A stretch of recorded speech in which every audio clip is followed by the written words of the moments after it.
amados irmãos, amadas irmãs, que alegria poder me reunir novamente com vocês nessa sexta-feira, dia reservado para o nosso programa Entretenimento Espiritual. Isso mesmo, é o nosso encontro semanal, um encontro perfeito para que nós iniciemos o prometido itinerário de vida espiritual. Aquilo que eu propus para você no programa passado e depois nas minhas redes sociais divulguei para você.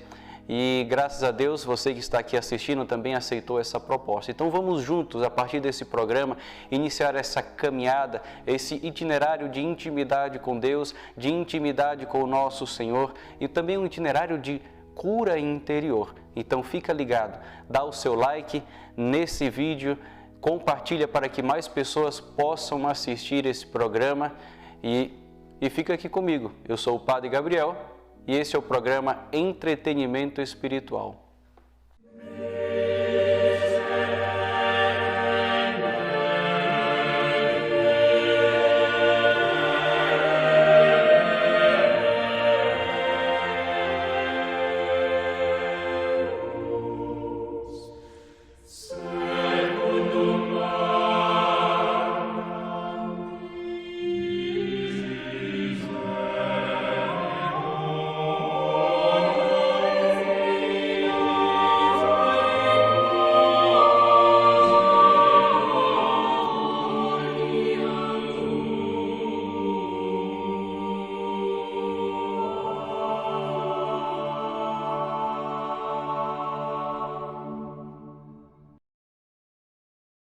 Pelo sinal da Santa Cruz, livrai-nos Deus nosso Senhor dos nossos inimigos, em nome do Pai, e do Filho, e do Espírito Santo.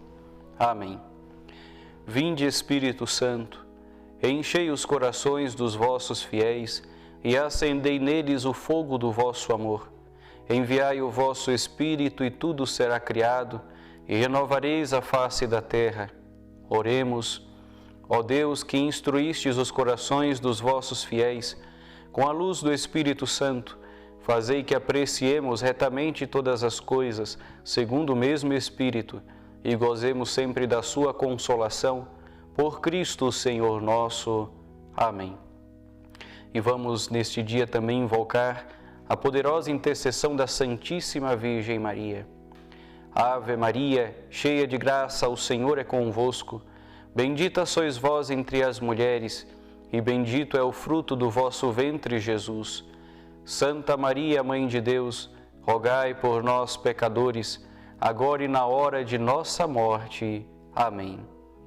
Maria, sede da sabedoria, rogai por nós.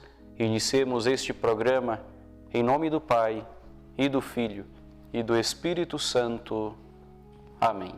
Queridos irmãos e irmãs, então hoje, como havia proposto para vocês, nós iremos iniciar o itinerário de vida espiritual.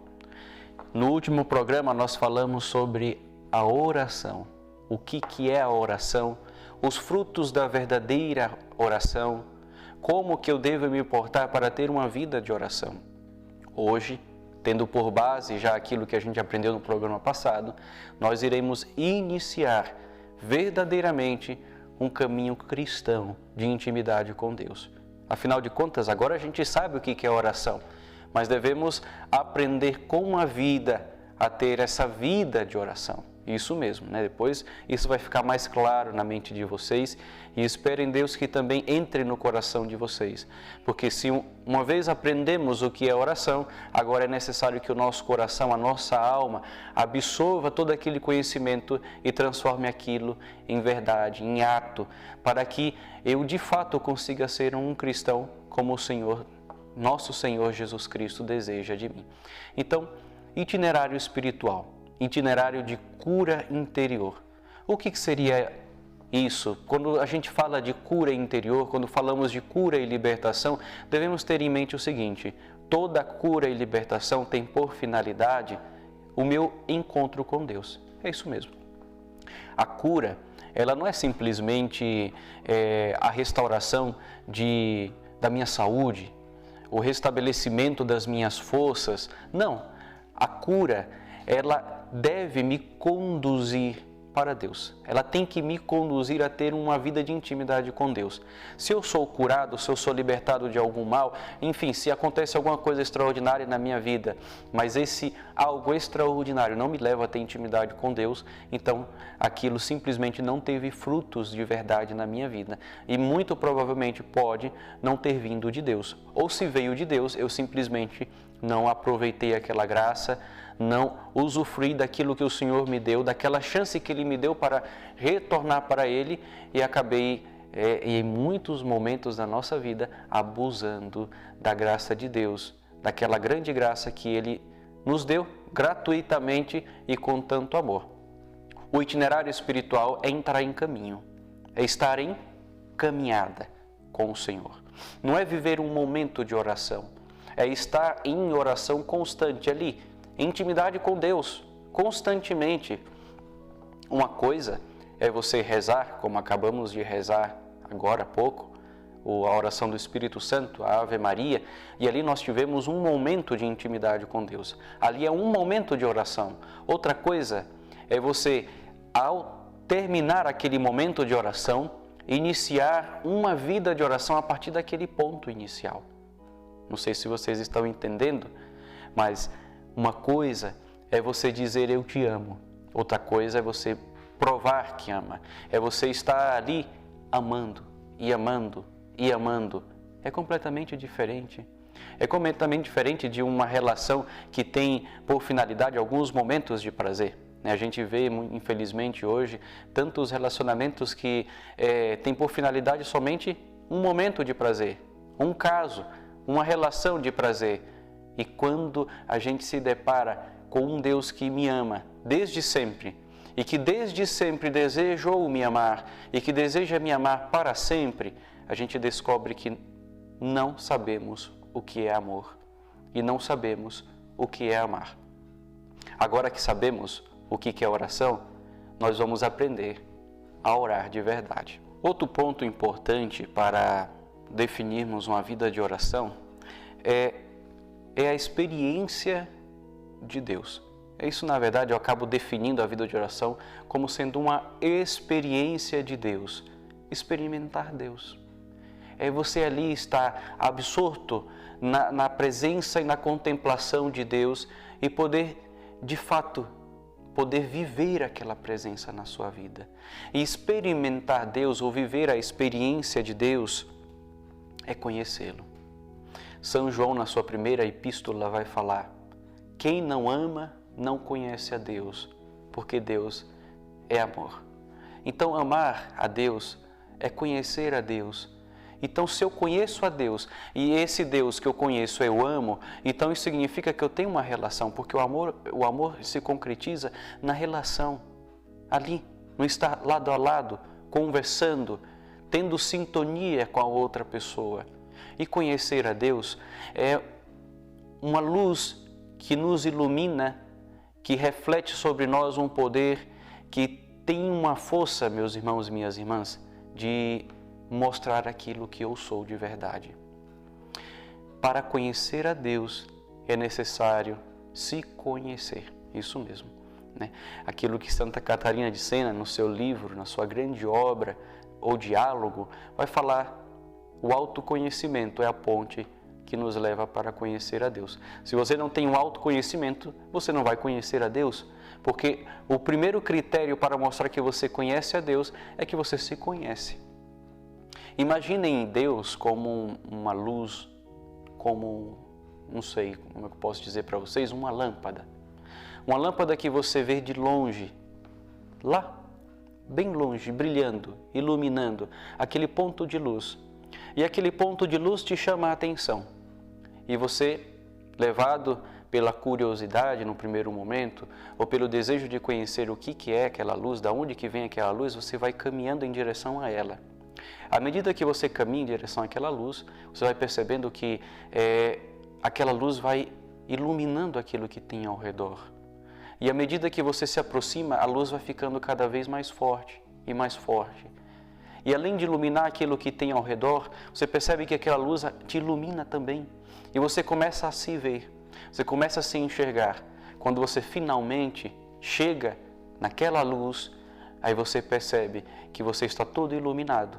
E aí você percebe que você se enxerga melhor, se você se enxerga totalmente, porque aquela luz é muito forte e tem o poder de te mostrar. Isso se chama autoconhecimento.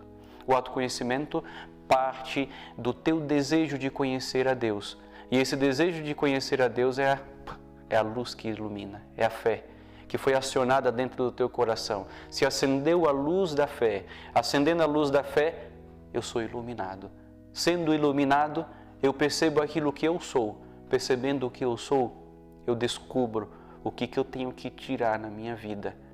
Aquilo que são os obstáculos do meu encontro definitivo com Deus. E quanto mais eu me conheço, mais eu percebo que existem muitos obstáculos que me impedem de conhecer a Deus. E assim, se conhecendo, a gente vai começando a criar dor dos nossos pecados, dos nossos erros, dos nossos defeitos. E vai percebendo que todos aqueles defeitos têm que ser aos poucos removidos da nossa vida. E aí começa a surgir uma preocupação dentro do coração amante. A preocupação de que, puxa vida, aquele que eu conheço, que eu quero conhecer, aquele que eu amo, que eu quero amar, que é o nosso Senhor, está sendo velado. Minha vista está obscura, porque simplesmente eu tenho muitos defeitos dentro de mim. Essa descoberta dos defeitos que nós temos dentro de nós é o que vai fazer com que eu tome o primeiro passo, a iniciativa número 1 para poder conseguir chegar até o destino desejado. E a iniciativa número 1, meus irmãos e minhas irmãs, é a conversão. Exatamente. Quem não se converte não consegue ter vida de oração.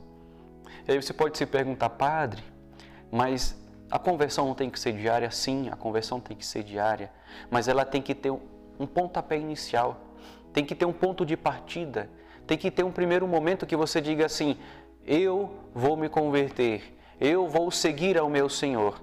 Chega dessa vida de pecado, chega de tudo isso que eu estou vivendo, agora eu vou caminhar com radicalidade ao encontro do meu Deus. Se não tem esse pontapé inicial, então, que impulso que eu terei para chegar até o fim, a meta final? E qual que é a meta final? A glória de Deus. No livro de Antônio Royo Marim, aqui da editora Magnífica, Teologia da Perfeição Cristã, ele vai ser bem categórico. Eu gosto muito desse autor e recomendo que vocês procurem os seus livros, que são de uma riqueza teológica muito grande. Ele vai dizer assim, qual que é o fim da vida cristã? Muitos acham que a finalidade do cristão é se salvar. Eu digo para vocês, não. A finalidade do cristão não é se salvar. Aí outros podem até dizer assim, então se não é se salvar, é ser santo. Não. A finalidade do cristão não é ser santo. Ué, padre, então o que o senhor está falando? Qual que é a finalidade do cristão? Antônio Royo Marim vai dizer que o fim último do cristão é a glória de Deus. A glória de Deus. A salvação é simplesmente para aqueles que estão se esforçando para alcançar um fim pessoal. Não é errado, não é imperfeito, não é desonesto você desejar se salvar. Não, mas é muito pouco, é ralo. Ali você está na superfície, você está enxergando o mistério de Deus que foi preparado para você de uma forma grandiosíssima, com um desejo imenso de Deus para que você possa viver toda aquela experiência de amor. Você está vivendo de forma muito pequena. Deus deseja nos dar coisas grandiosíssimas. Quando vemos, por exemplo, a passagem do jovem rico, em que ele pergunta para Jesus, Senhor, mestre, o que eu tenho que fazer para me salvar? Para salvar minha alma? Jesus diz para ele, olha, para fazer isso basta você viver os mandamentos, você saber quais são os mandamentos e vivenciá-los. E aquele jovem olha para Jesus e diz, mas eu já vivo, Senhor, eu já vivo os mandamentos. Se salvar. Se salvar. É essa a primeira ideia que às vezes nós temos de nós. Então, Jesus olha para ele com muito amor, porque sabe que aquilo que ele diz é verdade, mas Jesus lança para ele um desafio, águas mais profundas, um desafio de radicalidade. Jesus diz para ele, tá, mas se queres ser perfeito, Pega tudo aquilo que você tem, que você chama de tudo, tudo aquilo que é teu, que são os teus tesouros, e doa para os pobres. Aí sim, você encontrará um tesouro lá no céu. Olha que lindo, né? Se queres ser perfeito. Aí você pode até perguntar para mim, padre, então esse é o caminho de santidade? Sim, é o caminho de santidade. Mas aí quando a gente se pergunta, o que os santos faziam para alcançar essa perfeição? Será que eles simplesmente se esforçavam para ser santos? Não. Os santos não eram santos porque se esforçavam para ser santos. Eles eram santos porque eles queriam glorificar a Deus com as suas vidas. Aí tem um mundo de diferenças. Um mundo de diferenças. Então, quando você lê aqui, no capítulo 1, o fim da vida cristã, que são os princípios fundamentais da vida cristã, do livro A Perfeição Cristã, você vê aqui, a glória de Deus é o fim último e absoluto da vida cristã. A glória de Deus. Se a tua preocupação até hoje era simplesmente se salvar porque você tinha medo do inferno, ou porque, sei lá, você tinha um receio de não cumprir com uma determinada tradição, com um determinado costume, saiba que esse teu objetivo está sendo muito ralo. Deus quer te colocar em águas mais profundas. Deus não deseja para ti o pouco, Ele se doou. Lembre-se que o Deus que você ama, que o Deus que você adora, é um Deus que deu a vida por você. Ele não deu simplesmente um ideal a ser seguido. Ele não deu simplesmente um projeto de vida. Ele deu a vida para você. Ele deu a própria vida para você. E o que você daria para um Deus que deu a vida por você? Se não a tua vida. É a tua vida que Ele deseja. E aí você tem que se perguntar assim, o que tem na minha vida atualmente que impede essa realização da glória de Deus? Que impede esse projeto tão grande, tão imenso, da glorificação de Deus por meio da minha vida, da minha miserável vida? E aí você vai elencando. É isso, Padre. São os meus vícios, Padre. São a minha perca de tempo, é a minha preguiça, é a minha má vida de castidade, é a minha falta de compreensão nos mistérios de Deus, é a minha ignorância, é a minha irritabilidade, é a minha falta de propósito, de cumprir com as obrigações que todo cristão deveria cumprir, porque eu não consigo administrar minha vida para ir à missa todos os domingos, não tenho uma vida sacramental frequente como o sacramento da penitência, onde eu deveria me programar para ir com certa frequência, eu não rezo o terço, eu vou começar a rezar, tudo isso, mas também na tua vida cotidiana, com os teus parentes, com os teus amigos, qual é o meio que você vive? Os lugares onde você vai procurando fazer um exame de consciência bem apurado de toda a sua vida, de toda a sua conduta. Aí sim, como vai dizer Santa Teresa na sua obra Castelo Interior, você vai começar a adentrar o castelo. São as primeiras moradas. Nas suas obras completas, eu trouxe aqui para conseguirmos estudar bem as obras completas de Santa Teresa, não que a gente vai ler tudo das suas obras, mas nas edições Loyola, Obras Completas de Santa Teresa d'Ávila, na sua obra Caminho de Perfeição, Santa Teresa vai falar sobre a importância de um empenho maior para podermos conseguir alcançar esse projeto de Deus tão sonhado. Ora, meus irmãos, falei para vocês que é necessário um autoconhecimento. E o que é o autoconhecimento? Repetindo, o que é o autoconhecimento? É você ter coragem de olhar para dentro de si e enxergar tudo aquilo que tem de mais podre. É isso mesmo, parece estranho, parece até radical, né? Você vai pensar, nossa, padre radical, padre exagerado. Mas é verdade, a gente sabe que nós por dentro não estamos limpos. Sabemos que a nossa vida não é tão perfeita assim quanto muitas pessoas enxergam, porque enxergam a nossa conduta. Não. O autoconhecimento, que vai dizer Santa Catarina de Sena e vai falar também Santa Teresa d'Ávila, é você olhar para dentro de si, como olhando para um espelho, e ter a coragem de dizer, olha, eu sou assim, assim, assim. Isso já é um princípio de oração. para não dizer assim que já é oração, mas já é um princípio de oração.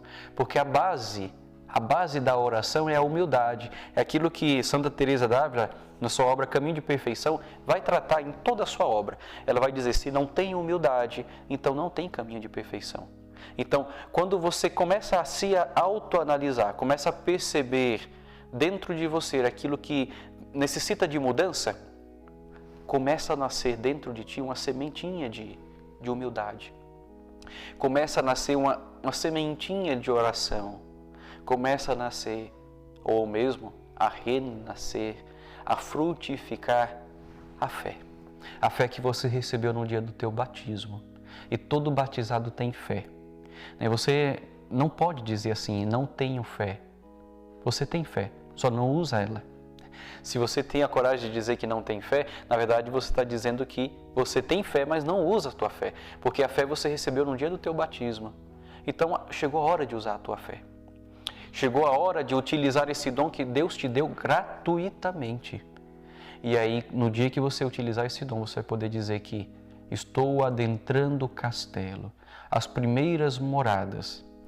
Royo Marim, quando vai falar do castelo interior, aqui na terceira parte do seu livro, Desenvolvimento Normal da Vida Cristã, ele vai falar o seguinte: antes de adentrar o castelo, estão caminhando, como que vagando, aquelas almas que estão lutando para querer entrar em intimidade com Deus. Olha, isso já é uma luta para querer entrar em intimidade com Deus, mas ainda há uma fraqueza muito grande na vontade, né? Quem são essas almas? São as almas que estão constantemente caindo em pecados mortais. E se você é uma dessas pessoas que está lutando para conseguir iniciar um caminho de vida espiritual autêntico, a primeira coisa que você tem que eliminar da sua vida é o pecado mortal. Eu digo para ti com toda sinceridade, se você quer iniciar uma vida de oração, mas continua caindo em pecado mortal, vai ser uma luta muito dolorosa para o seu coração. Vai ser uma luta muito árdua, né? Que merece sim ser trilhada, que merece sim ser enfrentada, toda aquela batalha, mas que tem que ser com aquilo que Santa Teresa vai falar, determinada determinação, né? Tem que ser com uma decisão firme. Eu não quero mais cometer pecado mortal. Porque só entra na primeira morada do castelo, que são 7 moradas, só entra na primeira morada aqueles que não cometem pecado mortal. Então você pode imaginar assim, meu Deus, padre, então eu estou aonde? Eu estou no quintal do castelo, né? Eu estou sei lá onde, no riozinho que fica na frente do castelo. Não sei. Sei que hoje chegou o momento de você finalmente dizer assim, chega de viver de superfície, chega de ficar na periferia da minha existência, agora eu quero adentrar a minha vida espiritual, quero adentrar o castelo. Porque senão, se eu não adentro o castelo, eu vou ficar aonde? Eu vou ser uma pessoa sem moradia. O castelo que Santa Teresa fala, meus irmãos, é a nossa alma, é o nosso interior, é a nossa casa. Então aquilo que Jesus fala, quando fores orar, entra no teu quarto, fecha a porta e em segredo adora o teu Pai, que escuta tudo que está oculto, tudo que está em segredo. O que é o quarto? O quarto, eu posso dizer para vocês que é a intimidade das intimidades, é o ponto central do castelo. Eu posso dizer até que é a 7ª morada, mas para entrar no quarto você precisa entrar na casa. Se você não entra na casa, como você vai entrar no quarto? Então, entra dentro do castelo, tem essa coragem. A coragem de se livrar de tudo aquilo que te afasta de Deus. A coragem de renunciar a tudo aquilo que é vida de pecado na tua vida e começar a trilhar um caminho de santidade. Tem que ter por finalidade a glorificação de Deus. Sobre isso, Santa Teresa vai falar assim. Essa obra, só para abrir um parênteses para vocês compreenderem bem, essa obra foi escrita para monjas do Carmelo de São José, em Ávila. E aqui ela vai escrevendo, instruindo essas monjas a ter uma vida de perfeição por meio da oração, da intimidade com Deus. Por isso que vai estar destinada a mulheres, né? Está no feminino, mas a gente entende aqui como destinada à nossa alma, tá bom? Não vos espanteis, filhas, com as muitas coisas que é necessário considerar para iniciar essa viagem divina. Santa Teresa vai chamar esse caminho, esse itinerário espiritual de viagem divina. Olha que belo, né? É algo que tem que ficar bem gravada, essas expressões tem que ficar gravadas no nosso coração, na nossa memória, para que quando a gente estiver começando a desviar do caminho, a gente lembre-se sempre que é uma viagem divina. É uma viagem em que nós estamos com Deus e estamos viajando até Deus. Para iniciar essa viagem divina que constitui a via régia para o céu. A via régia para o céu. O caminho principal para o céu. Ganha-se, indo por ele, um grande tesouro, não sendo, pois, demasiado, que custe muito, a meu ver. Ela está dizendo que se é um grande tesouro, o maior de todos os tesouros, então, obviamente, que vai custar mesmo. Vai custar e muito. Depois, mais na frente, não dá para ler tudo, mas mais na frente ela vai falar que seria desatino nosso, seria um absurdo nós queremos ganhar um tesouro tão grande sem ter nenhuma dificuldade, nenhuma complicação. Se no mundo nós, para conseguirmos ganhar bens tão grandes, enfrentamos tantos desafios, quanto mais para ganharmos o céu. Então, é normal, é natural que enfrentemos dificuldades no meio dessa viagem, no meio desse caminho. E ela continua: tempo virá em que se vai entender como tudo é nada para obter tão grande recompensa. Olha, tempo virá, vai haver o tempo, um dia, em que a gente vai entender que tudo isso que a gente está vendo nessa terra, tudo isso que a gente está enfrentando, todas essas dificuldades, no fim das contas é nada diante dessa tão grande recompensa. Que recompensa? Estar com Deus. E aí é a meta da nossa vida, estar com Deus. E para que a gente valorize essa meta, a gente tem que conhecer a Deus. Mas ainda não chegamos nesse ponto, porque estamos no autoconhecimento. E quanto mais a gente se conhece, mais a gente vai conhecer a Deus. Mesmo sem perceber, vamos estar envoltos na luz de Deus, que está revelando os mais esconderijos, os esconderijos mais tenebrosos do pecado na nossa vida. Fica lá escondido naqueles recânditos da nossa alma e Deus vai revelando, vai iluminando, vai nos mostrando e a gente vai retirando isso de dentro de nós. Santa Teresa continua: voltando agora aos que desejam seguir por ele e não parar até o fim, que é chegar a beber dessa água de vida, como devem começar? Digo que muito importa, sobretudo, ter uma grande e muito decidida determinação de não parar enquanto não alcançar a meta. Meu Deus. E essa é a grande expressão de Santa Teresa, decidida determinação, mas em outras traduções tem a chamada determinada determinação de quê? De não parar no caminho. Ou seja, uma vez que você decidiu entrar no castelo, você não pode parar no caminho. Você tem que ter uma determinação de não voltar atrás. Tem muitas pessoas que quando entram no castelo, saboreiam das delícias do castelo, estão ali nas primeiras moradas, de repente, olha pela janela, enxerga aquele pecado antigo e sai correndo para fora. Deus que é tão belo, o castelo que é tão lindo, as delícias que são tão boas, estão ali só para nós. E no entanto a gente olha para fora do castelo, enxerga a feiura do pecado, e corremos como se ele fosse a coisa mais deliciosa das nossas vidas. E não é. E aí muitos cristãos, pode dizer até assim, que 98, 99% dos cristãos estão nessa luta de querer permanecer ali, ao menos no hall de entrada do castelo, e acabam saindo. Santa Teresa diz, você tem que ser firme, determinado, para dizer assim, não, eu vou permanecer aqui, custe o que custar. O pecado pode me rasgar por dentro, pode vir as tentações que vierem, eu não vou sair desse castelo. E aí você apela para o Senhor, Senhor, me amarra aqui dentro, Senhor, não deixa eu sair, não deixa por nada nesse mundo, não quero te abandonar. Já é oração, já é oração. Quando você percebe que existe dentro de você não somente pecados que te levam a cair, a trair a Deus, mas também existem uns pontos de fraqueza, você descobre o seguinte, que você depende dele. Você depende de Deus. Você não pode por si próprio. Você não pode caminhar sem ele. Você é dependente dele. Para você sair desse caminho, basta você pensar que pode ir por si próprio, que você pode caminhar sozinho. E quando é que você começa a pensar que pode caminhar sozinho? Quando é que essa ilusão começa a vir fantasiar essas ideias na sua cabeça? Quando você abandona a oração. Afinal de contas, a chave para o castelo, como diz Santa Teresa, é a oração. É a oração.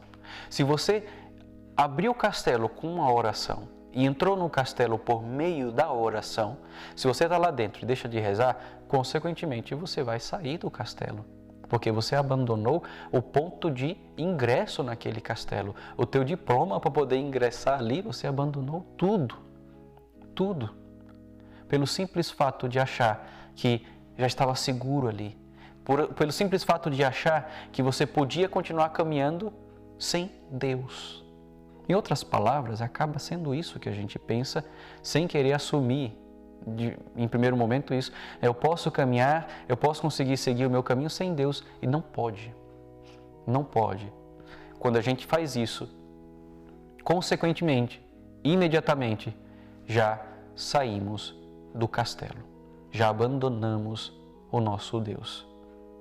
E quando a gente acaba caindo na ilusão de que podemos caminhar na via espiritual sem rezar, sem ir na missa, sem frequentar o sacramento da penitência, sem pedir e contar também com as orações das pessoas que a gente sabe que reza, sem pedir um aconselhamento para um padre, sem ir na igreja para fazer sua adoração ao Santíssimo Sacramento, a gente então transforma a nossa vida de oração, na verdade, em uma vida espiritualmente carnal, entre aspas, bem grande, mas é justamente isso, porque não tem coerência.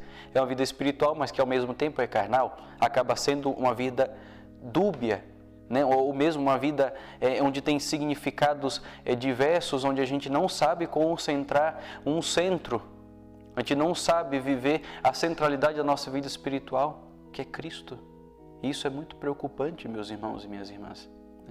Ou mesmo quando a gente vive uma vida de oração, em que até vamos à missa do domingo, até rezamos o terço, até vamos nos confessar de vez em quando, tal, mas não adentramos o castelo.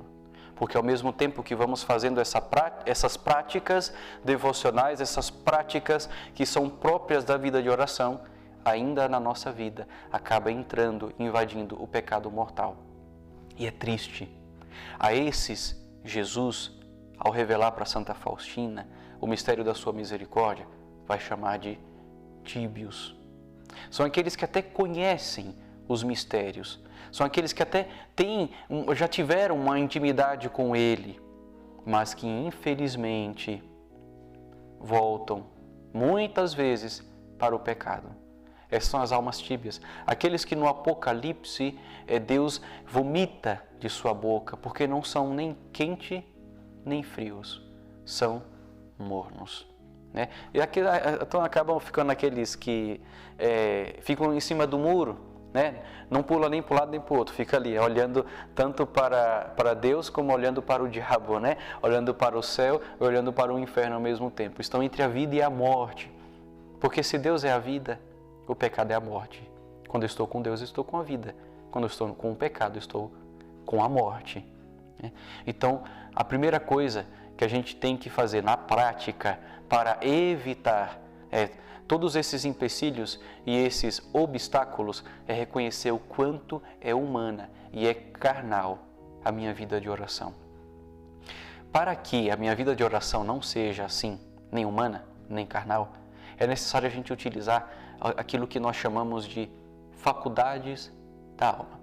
Não sei se vocês já ouviram falar alguma vez nas faculdades da alma, né, mas aquilo que a igreja sempre ensinou, quais são as faculdades da alma?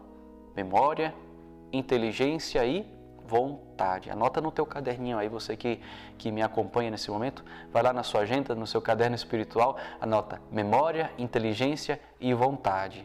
São as 3 faculdades da alma. Você pode ter todos os diplomas do mundo, mas se não tiver essas faculdades bem exercitadas, você não tem nada. Não tem nada. Memória, inteligência e vontade. O que é isso, padre? O que é ter memória? É gravar as coisas? Eu que sou ruim de memória, será que eu tenho essa faculdade bem? Não, não tem nada a ver com isso. A memória é quando, por exemplo, você está rezando e de repente você decide meditar sobre a paixão de Jesus. E naquele momento em que você medita a paixão de Jesus, vem na sua imaginação, vem na sua mente a cena do filme do Mel Gibson, Paixão de Cristo. Ou mesmo uma imagem de uma pintura que você viu de Jesus crucificado. Ou vem como uma estátua como essa, que eu gosto muito, de Jesus carregando a cruz todo flagelado. Você olha para aquilo, você imagina aquilo e aí você se recorda do quanto foi dolorosa a paixão de Jesus. Você se recorda. Naquele momento, utilizando a imaginação, utilizando a sua memória, você está utilizando ao mesmo tempo essa faculdade da alma. Uma faculdade da alma está sempre interligada com o corpo, tá? Não são duas coisas distintas, não. Tá sim, tá junta. O corpo e a alma. Então sim, você está usando o teu cérebro, mas também está usando a alma. A alma está imaginando junto contigo, porque ela está se utilizando de algo que é do teu corpo, mas não é só corpo. Porém, se a tua oração se resume em somente imaginar coisas, em somente se recordar de coisas, e você fica ali o tempo inteiro pensando naquelas coisas, refletindo naquilo, a tua oração não é perfeita. Ocorre o grande risco da tua oração ser simplesmente carnal, dos sentidos, porque você está utilizando somente o cérebro. Se aquela tua imaginação não te leva a contemplar a Deus, não faz com que a tua alma fale e se comunique com Deus, então, infelizmente, não chegou a ser oração ainda. Não chegou a ser oração. Não é totalmente desprezada por Deus, né, uma prática assim, porque ao menos você está presente ali. E Deus valoriza muito a presença, porque você reservou um tempo do seu dia para estar com Ele. Mas a tua mente está muito conturbada. Você mesmo assim permaneceu lá. Mas não se contente com tão pouco. Vamos progredir. Vamos avançar para águas mais profundas. E aí, para que a sua imaginação, a sua mente, a sua memória não fique o tempo inteiro ali, somente pautada nos sentidos, é necessário se utilizar da inteligência, a segunda faculdade da alma. E o que seria inteligência? Inteligência será que é aquela pessoa que, nossa, tem conhecimento de várias coisas, a pessoa inteligente, aí você vai dizer, ixi, mas eu que sou burro, padre, como que eu faço, né? Você pode pensar isso. Eu digo para você, não tem a ver com isso. Tem e não tem a ver com isso, tá? O que seria inteligência? A inteligência é utilizada ali naquele momento da oração, é quando, após utilizar a tua imaginação, a tua memória para se recordar daquilo que você já viveu, daquilo que você já viu, daquilo que você já experimentou, você agora vai procurar aperfeiçoar aquele conhecimento que você já teve e vai procurar ter mais. A inteligência te faz conhecer mais dos mistérios de Deus. A inteligência vai fazer com que você, sabendo que os mistérios de Deus, por ser mistério, nunca vai ser totalmente desvendado e compreendido, mas não vai te fazer se contentar com esse nunca vai ser totalmente compreendido. Não, porque vai te dar mais sede de conhecer. E é isso que faz a inteligência. Você quer conhecer mais. A paixão de Jesus, nossa, como foi bela ali na cena do filme do Mel Gibson, mas como que será que ela foi? O que os santos falam? O que a igreja ensina? Pega o Evangelho, você vai abrir o Evangelho, você vai meditar aquela palavra. O que a igreja ensina? Como que a igreja interpreta aquela palavra? E você vai cada vez mais aprofundar e aperfeiçoar aquele conhecimento. Isso você está utilizando a inteligência. Uma inteligência que você tem, que Deus te deu. Alguns mais, outros menos, mas não é isso que vem ao caso. O que vem ao caso é, Deus te deu um certo grau de inteligência e você tem que utilizar todo esse grau. Porque se você não a utiliza, você acaba desprezando um dom que Deus te deu, que faz parte da faculdade da tua alma.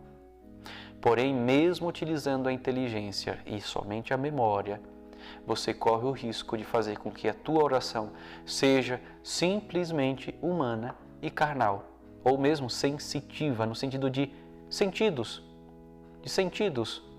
Porque tudo bem, você se recordou dos mistérios, daquilo que a tua imaginação conseguiu criar naquele momento. Depois disso, você também procurou aprofundar aquilo que você estava meditando, aquilo que você estava imaginando, mas terminou a tua oração e você não fez propósito de mudança nenhum. Meus irmãos, então não teve frutos.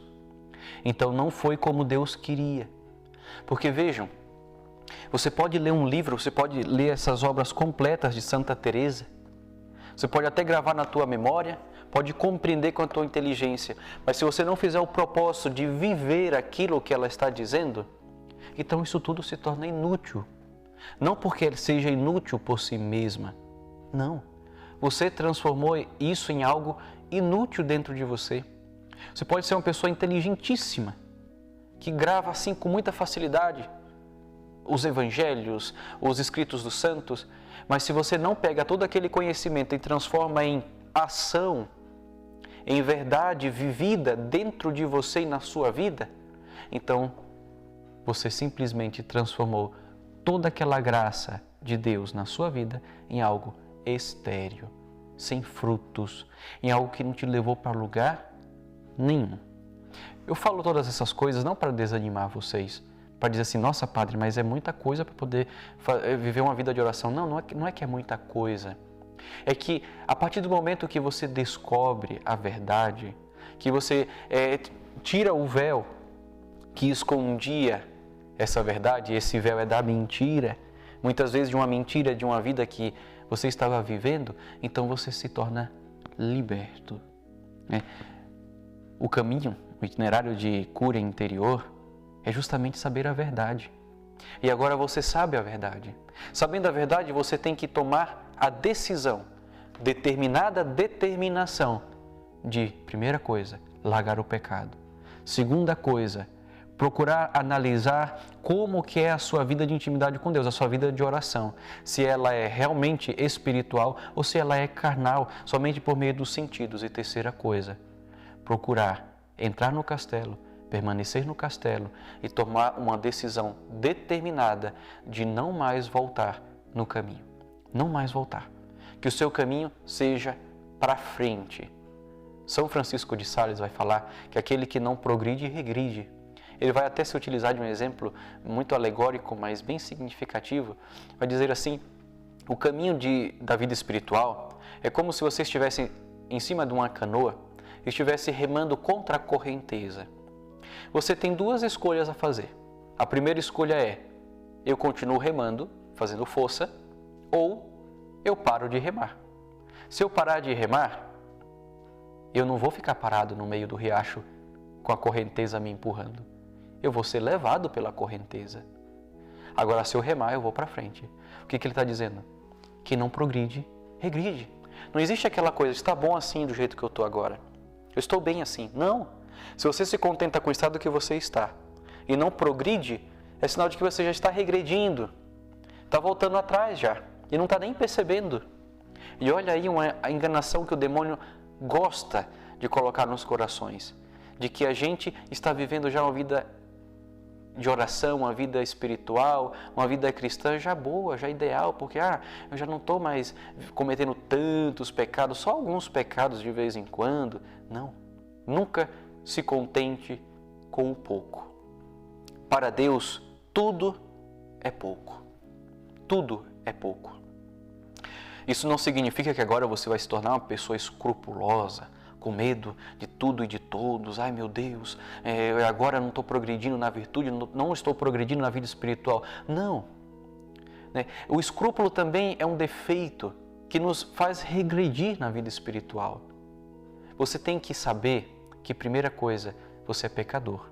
Segundo, você tem suas fragilidades. Terceiro, você tem seus limites. Quando você perceber isso, e quando você perceber que por si só você não pode nada, então você vai chegar diante de Deus, no teu momento de oração, e vai dizer, Senhor, olha para a minha fraqueza, olha para as minhas debilidades, olha como eu sou miserável, Senhor. Não me deixa ficar assim. Não me deixa, Senhor, permanecer no meu erro. Você que está acompanhando agora, reza comigo assim. Não me deixa, Senhor, cair novamente em pecados. Me ajuda a permanecer na Tua graça. E se eu não estou na graça, Senhor, eu te peço, ajuda-me a ter uma confissão perfeita, uma contrição perfeita. Ajuda-me a voltar para Ti, Jesus. Eu preciso de Ti. Eu preciso de Ti.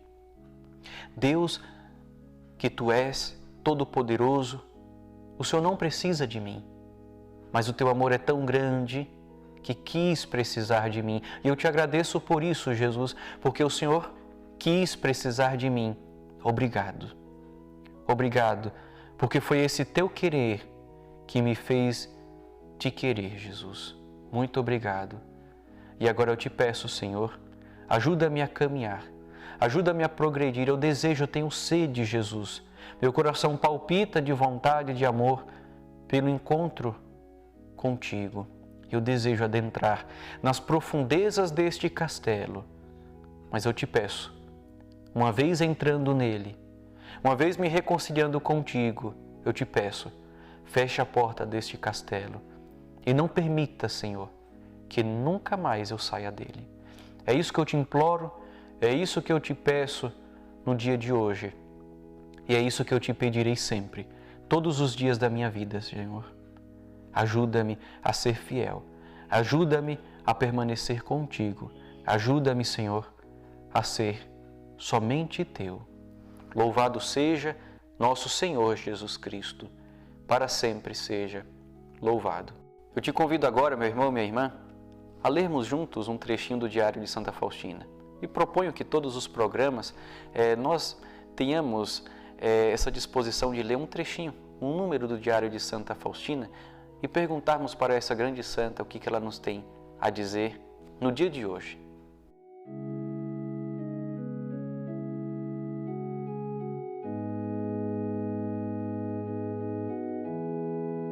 Você que tem o Diário de Santa Faustina, eu peço que você abra no número 872. Diário de Santa Faustina, número 872. Ela escreve assim: durante a hora santa, o Senhor concedeu-me participar da sua paixão. Dividi com Ele a amargura da dor de que estava repleta a sua alma. Jesus deu-me a conhecer como a alma deve ser fiel à oração, apesar dos tormentos, da aridez e das tentações, porque em grande parte, principalmente, de uma oração assim, depende às vezes a concretização de grandes desígnios de Deus. E se não perseveramos nessa oração, transtornamos o que Deus queria realizar através de nós ou em nós. Que toda alma se lembre destas palavras e, estando em agonia, rezou mais longamente. Eu sempre prolongo uma oração assim, na medida das minhas possibilidades e de acordo com os meus deveres. Olha que rico que a nossa Santa Faustina escreve, a nossa Santinha da Misericórdia. Ela diz, repetindo aqui novamente esse trecho: dividi com Ele a amargura da dor de que estava repleta a sua alma. Jesus deu-me a conhecer como a alma deve ser fiel à oração. A gente lembra daquele momento em que Jesus, no Horto das Oliveiras, em agonia, sofrendo todas as tentações que nós hoje sofremos, e ali também vencendo todas aquelas tentações, o quanto que Jesus precisava de companhia. Como eu disse para vocês anteriormente, não é que Jesus precisa, Ele se faz precisar porque Ele deseja a nossa companhia, porque Ele sabe que somente quando nós fizermos companhia para Ele, é que nós estaremos com Ele e assim também nos salvaremos, nos santificaremos e estaremos com Ele na glória.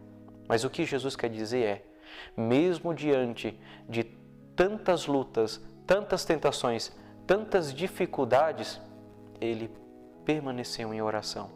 E Santa Faustina, olhando o exemplo do nosso Divino Salvador, quis imitá-lo, permanecendo em oração, mas também participando da sua agonia, participando da sua dor. E ela diz mais: se não perseverarmos nessa oração, transtornamos o que Deus queria realizar através de nós ou em nós. Olha que forte isso. Se nós não somos perseverantes na oração, por exemplo, diante de uma tentação, se não somos perseverantes, Primeira coisa, nós caímos na tentação. Se caímos na tentação, perdemos a graça de Deus e, portanto, acabamos por impedir a ação de Deus na nossa vida. Ou seja, nós transtornamos toda aquela graça de Deus que estava reservada para ser derramada nos nossos corações. Então Santa Faustina vai dizer: sede perseverantes na oração. Igual aquele apelo de Jesus no Evangelho: permanecei no meu amor. Uma coisa é você saborear o amor de Deus, outra coisa é você permanecer no amor de Deus. Permanecer é diferente de experimentar o momento, é você estar constantemente naquele momento. De modo que acabou aquele momento, você continua vivendo aquilo que aquele momento proporcionou para você. Não um momento, mas a eternidade de um momento. Eu faço para você o mesmo apelo que Santa Faustina sentiu, que foi feito por Jesus a ela. Permanecei em oração.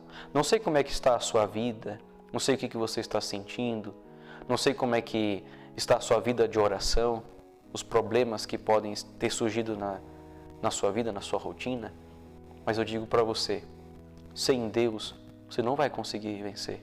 Sem Deus você não vai conseguir sair dessa. Meu irmão, minha irmã, confia no que eu estou te falando. É com Deus que você vai vencer. E a primeira coisa que você tem que fazer para poder sair dessa lama, para poder se erguer, ou ao menos para poder se sustentar nessa graça, é rezar ainda mais. É se voltar para Deus. E eu não estou falando aqui que você agora tem que rezar um terço, que você agora tem que começar uma novena. Não que isso não tenha que ser feito, tem que ser feito também. Mas a primeira oração que você tem que fazer é: entra no teu quarto, fecha a porta e ali fala com teu Deus. Fala para Ele o quanto que está sendo difícil para você tudo isso. Fala para Ele aquilo que você sente no seu coração, aquilo que você tem vontade de fazer, que é errado, mas que você sabe que está sendo muito forte, mas que você sabe que nosso Deus é um Deus mais forte ainda do que tudo isso que você está sentindo. E pede para Ele a graça. Jesus disse: pedi e recebereis, buscai e encontrareis, batei e a porta vos será aberta. Confia nisso e digamos juntos sempre: Jesus, eu confio em vós. Muito obrigado pela sua companhia. Obrigado por ter participado e rezado junto comigo nesse programa Entretenimento Espiritual. Na próxima sexta-feira nós temos um encontro marcado aqui às 9h, após o Santo Terço Mariano dos Servos da Divina Misericórdia, da minha querida comunidade, do meu amado Instituto dos Servos da Divina Misericórdia.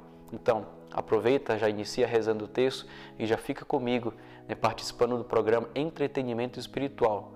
Não esquece de curtir esse vídeo, de se inscrever no nosso canal, de compartilhar esse programa nos seus contatos do WhatsApp, do Facebook, do Instagram. Compartilha para todo mundo. Todo mundo merece ouvir e com certeza deseja ouvir essas palavras de libertação.